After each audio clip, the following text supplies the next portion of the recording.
first time. Ipinaglaban talaga ni Direk yung tinatawag na freedom of choice. Kasi syempre, pag R13, kahit pa paano may konting trim-trim yan eh. Because of yung sa edad ng mga manonood. But again, sa MTRCB, maraming salamat. Direk, pinaglaban mo.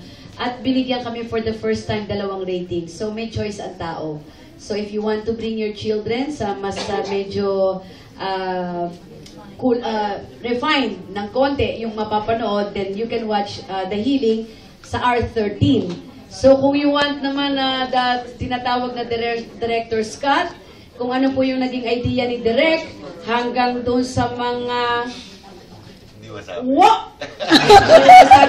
kung gusto nyo makakita ng mga tusok, ay web naman to, di ba pwede? kung gusto nyo makakita ng mga tusok, ay palagay ko ito kayo sa R18, yung Director Scott. But again, the good news is, meron na tayong choice.